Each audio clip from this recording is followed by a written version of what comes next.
कैसे आप लोग? देखिए, मैं हमेशा आपके साथ इस चैनल के माध्यम से जितने सारे वीडियो शेयर किया हूँ, वो सारे के सारे एक्सेल के ऊपर है। और एक्सेल एक ऐसा स्किल है जिसको सीखकर लोग घर बैठे अर्निंग कर सकते हैं। साथ ही साथ किसी भी वर्क प्लेस मतलब कोई भी कॉर्पोरेट, कोई भी आईटी सेक्टर में जाकर डेटा एनालिसिस का काम कर सकते हैं, डेटा क्लीनिंग का काम कर सकते हैं। तो इस तरीके से काम करने के लिए एक अच्छा खासा सैलरी पैकेज भी आपको मिलेगा। आप गूगल में जाकर सर्च कर लेना एक्सेल जॉब। कुछ भी लिखने का जरूरत नहीं है, जस्ट एक्सेल जॉब और आपके लोकेशन दे दीजिए, आप जहां से बिलोंग करते हैं, तो आपको कई सारे मतलब फ्रीलांसिंग काम मिल जाएगा, ऑफिसेस में जाकर काम मिल जाएगा।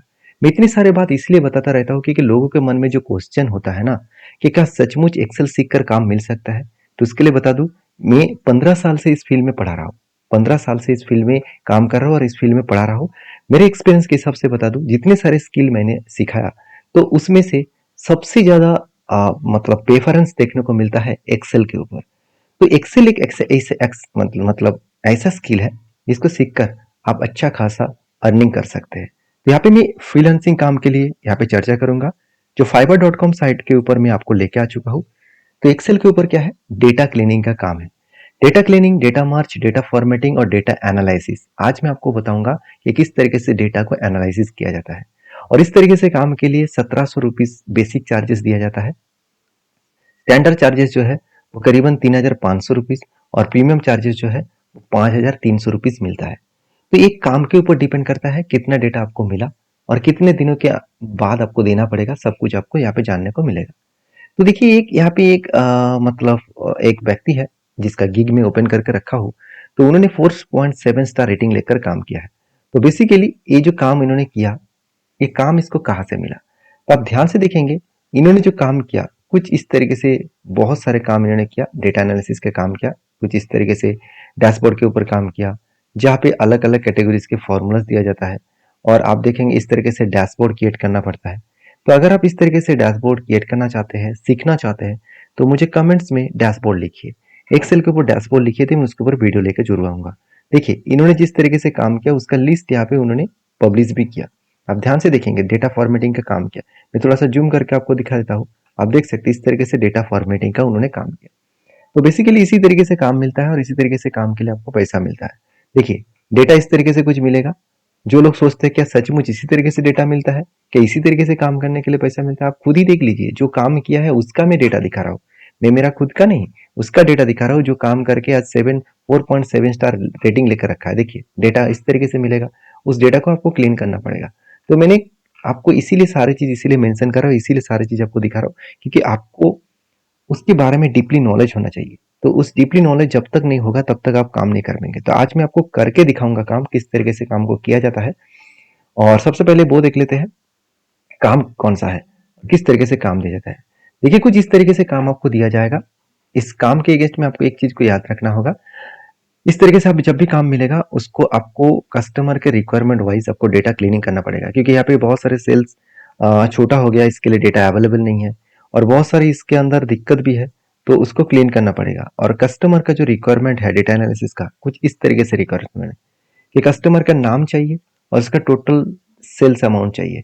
तो टोटल जो प्रोडक्ट सेल किया गया उसका मतलब, सॉरी, कस्टमर का नेम नहीं, कौन सा मतलब स्टेट में प्रोडक्ट को सेल किया गया उसका डेटा चाहिए। और दूसरी बात, यहाँ पे प्रोडक्ट के कैटेगरीज वाइज प्रोडक्ट मुझे लिस्ट चाहिए, डेट वाइज चाहिए, मतलब कौन सा मंथ में कितना सेल हुआ वो किस तरीके से एनालिसिस किया जाता है। और चैनल्स भी चाहिए, मतलब कौन सा सेक्टर में जाकर माल बेचा, एजियो में, अमेजन, फ्लिपकार्ट, मेसो। तो इस तरीके से अलग अलग सेक्टर में कौन सा से ऑनलाइन प्लेटफॉर्म में ज्यादा माल बेचा गया, आप इसको फिल्टरिंग कर सकते किस तरीके से। जैसे मान के चलिए मैंने यहाँ पे कुर्ती ले लिया, तो कुर्ती कौन सा स्टेट में बेचा गया वो यहाँ पे मिलेगा। उसके बाद मान के चलिए मैं जून सॉरी सितंबर का डेटा देखना चाहता हूँ, सितंबर में क्लिक किया। उसके बाद मैं देखना चाहता हूँ कि अमेजन में कितना माल बेचा। जब मैं अमेजन में क्लिक करूंगा उस ऑटोमेटिकली अमेजन का डेटा यहाँ पे आ जाएगा।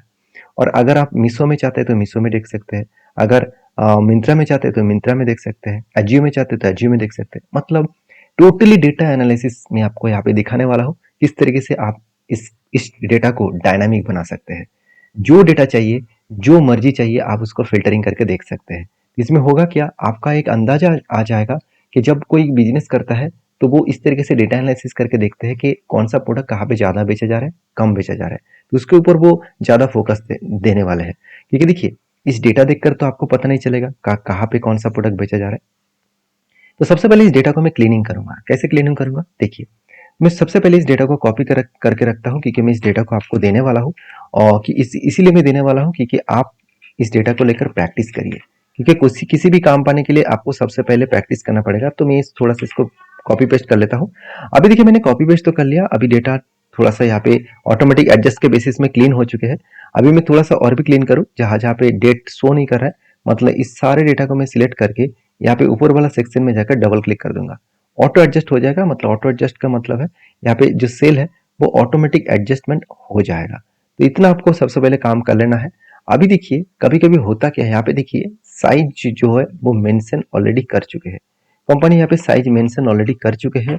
इस साइज अगर मेंशन नहीं होता, मान के चलिए यहाँ पे सारे प्रोडक्ट्स के बेसिस में साइज भी मेंशन है, एक्सएल, एल, एस, तो मैं इसको कैसे लेके आते? तो देखिए चलो मैं आपको यहाँ पे बताता हूँ।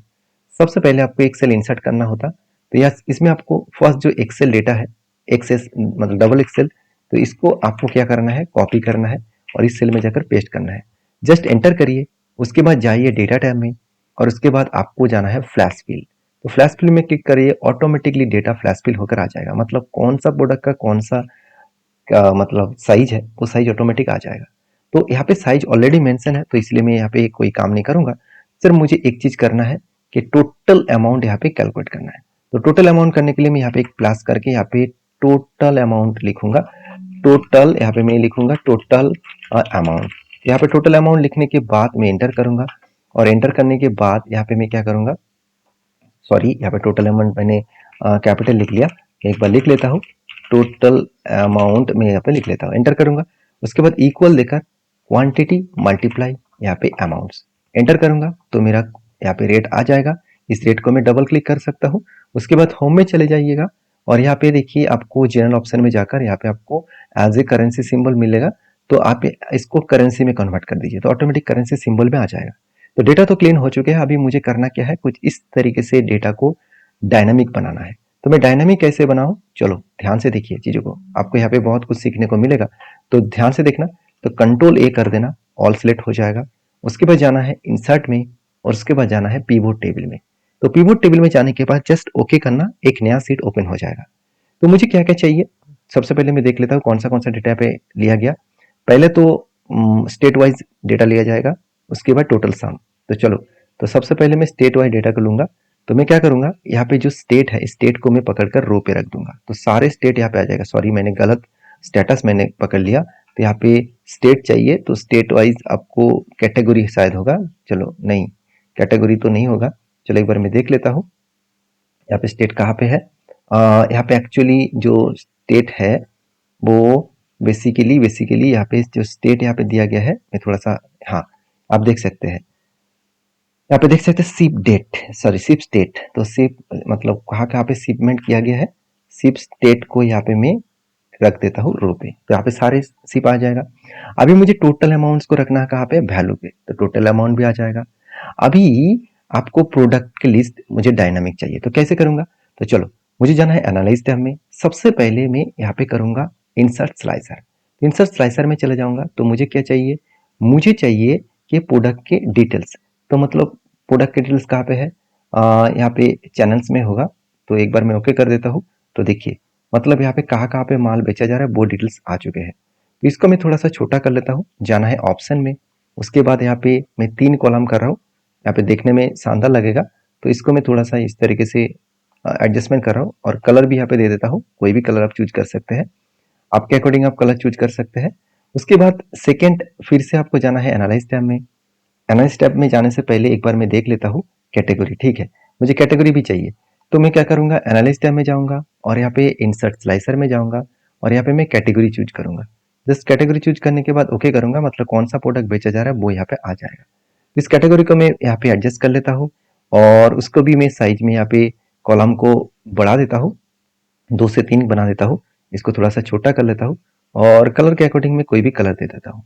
बस मेरा काम बन गया। अभी मुझे डेट फॉर्मेट चाहिए, मत उसके लिए आपको फिर से जाना है एनालिसिस टैब में। देखिए एनालिसिस टैब आपको ऊपर में हेडिंग में नहीं दिखेगा, आप जब भी इस टेबल के ऊपर क्लिक करेंगे, पिवट टेबल के ऊपर, सॉरी अभी मैंने यहाँ पे डबल क्लिक कर दिया, तो एक बार सिंगल क्लिक करना होता है, तो उसके बाद एनालाइज टैब में जाना है, उसके बाद इंसर्ट टाइमलाइन में क्लिक करना है। ध्यान रखिएगा, टाइमलाइन में क्लिक करना है। तो टाइमलाइन के क्लिक करने के बाद डेट को चूज करके ओके कर दीजिए, तो यहाँ पे डेट फॉर्मेट आ जाएगा, जस्ट इसको यहाँ पे बिठा दीजिए। आपका सारा काम कंप्लीट हो चुके हैं। अभी देखिए टोटल डेटा डायनामिक हो चुके हैं। मुझे मान के चलिए मुझे चाहिए यहाँ पे टॉप चाहिए, तो टॉप कितना बेचा, कहाँ पे बेचा, एजियो में कितना बेचा, और मान के चलिए अक्टूबर में कितना बेचा, पूरा डिटेल्स डायनामिक होकर आ जाएगा। और यही डेटा कस्टमर को चाहिए होता है, क्योंकि वो इजीली फाइंड आउट कर सके, इजीली फिल्टरिंग कर सके, इजीली डेटा एनालिसिस कर सके। तो मेरे कहने का मतलब है कि आप इस तरीके से प्रोडक्ट को डायनामिक बना सकते हैं, और कस्टमर को और भी मतलब और भी कस्टमर आपके ऊपर सेटिस्फाइड हो, तो इसके लिए आपको और एक चीज करके देना है, जो यहाँ पे मैं आपको दिखाऊंगा। डिजाइन टैब में जाना है, सॉरी एनालिसिस टैब में जाना है, उसके बाद जाना है यहाँ पे देख सकते हैं पिवोट चार्ट में। तो पिवोट चार्ट में जाने के बाद आपको यहाँ पे पिवोट चार्ट में एक डेटा लेना है। आप यहाँ पे बार चार्ट भी ले सकते हैं, कुछ भी ले सकते हैं आपके अकॉर्डिंग। आप इसको एरिया चार्ट भी ले सकते हैं, कुछ भी चार्ट ले लीजिए। तो आप कस्टमर को खुश करने के लिए एक डेटा आपको करके दिखाना, मैं लाइन चार्ट ले लेता हूँ, तो इसको ओके कर देता हूँ। कुछ इस तरीके से लाइन चार्ट आ जाएगा। तो यहाँ पे मैं पिवोट टेबल को बंद कर देता हूँ, इसको मैं यहाँ पे बिठा दूंगा। यहाँ पे होगा क्या, जब भी आप कोई भी प्रोडक्ट चूज करेंगे, जैसे मान के चलिए मैं साड़ी चूज कर लिया, उसके बाद मैं मिंत्रा चूज कर लिया, उसके बाद मैंने मान के चलिए सितंबर डेटा चूज कर लिया, तो ऑटोमेटिक यहाँ पे चार्ट भी आपको दिखाएगा कि कौन सा स्टेट में कितना माल बेचा गया। आपको यहाँ पे डेटा देखने का जरूरत नहीं है, आप देख सकते हैं कौन सा स्टेट में, महाराष्ट्र में कितना बेचा, मध्य प्रदेश में कितना बेचा, तो पीक में क्या था, वो आपको ऑटोमेटिकली शो हो जाएगा। तो कहने का मतलब है आप ऑटोमेटिकली इस तरीके से डेटा को फिल्टरिंग एनालिसिस कर सकते हैं, और इसी तरीके से काम करने का पैसा आपको मिलेगा। जैसे इस व्यक्ति ने कमाया 4.7 स्टार रेटिंग मिला, कनाडा से काम मिला, यूनाइटेड स्टेट से मिला, तो इस तरीके से अलग अलग जगह से आपको काम मिलेगा।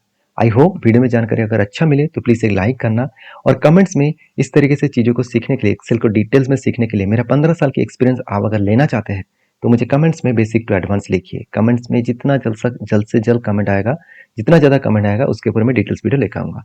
और हाँ, इस एक्सेल सीट को मैं आपको नीचे लिंक दे दूंगा, जाकर प्रैक्टिस करिए, क्योंकि प्रैक्टिस बहुत इंपॉर्टेंस होता है। जितना प्रैक्टिस करेंगे उतना आपको आसान लगेगा सारे चीज़ में। तो मिलते हैं नेक्स्ट वीडियो में, तब तक के लिए धन्यवाद।